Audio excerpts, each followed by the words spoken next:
गत जनवरी 24 तारिख में लिंगराज थाना अंचल लुटेरा माने एटीएम रु लक्षाधिक टंका लुटि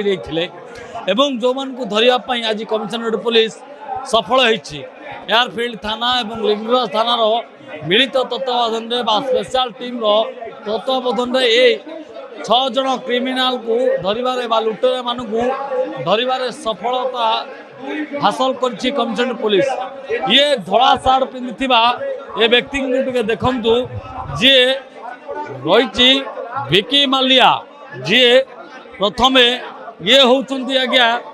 ओल्ड टाउन अंचल जो माने कि ये जिते बड़े डबल मर्डर रे जाइथिला विकी मालिया तापर झारपड़ा जेल रे सुसंपर्क आरंभ करथिला एवं अंतर्राज्य क्रिमिनाल को सहित से माने संपर्क रखिथिले अंतर्जातीय क्रिमिनाल को सहित संपर्क रखी ए डबल मर्डर कर विकी मालिया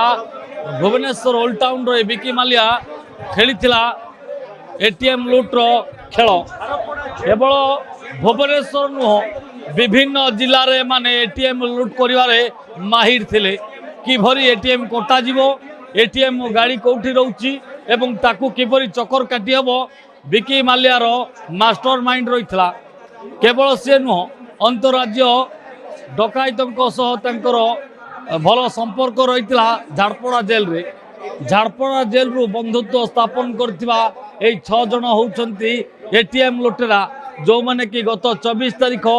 जनवरी मासरे लिंगराज थाना अंचल रु एटीएम रु पाखापाखी 21 लाख टंका लुटी नहीं आउ एमान को पुलिस से दिन ठारू खोजुथला लुचा छपार खेल एमान को सरी जाइछि ए 6 जन को अर्थात विकी मालिया मास्टर माइंड जे अंतर्राज्य क्रिमिनाल को सहित संपर्क रखीला देखंतु एबे भी छाती भरा कोहरे कांदुछि कि भली धरा पड़ी जाइथिला 21 लाख धरिकी आशा रखीला ए टंका को नहीं किछि करिवा पई किंतु अल्प के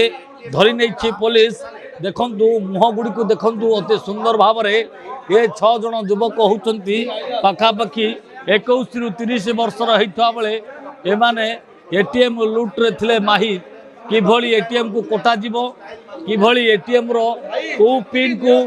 व्यवहार कले टंका उठाई हबो एवं जो गाड़ी गुड़ी को टंका गाड़ी आसुची ताकू कोउठी रखी चकमा चूर करी हबो येथिरे मास्टर माइंड रहिथिले जाहाकू एयरफील्ड थाना एवं लिंगराज थाना पुलिस रो स्पेशल टीम क्राइम टीम मिसी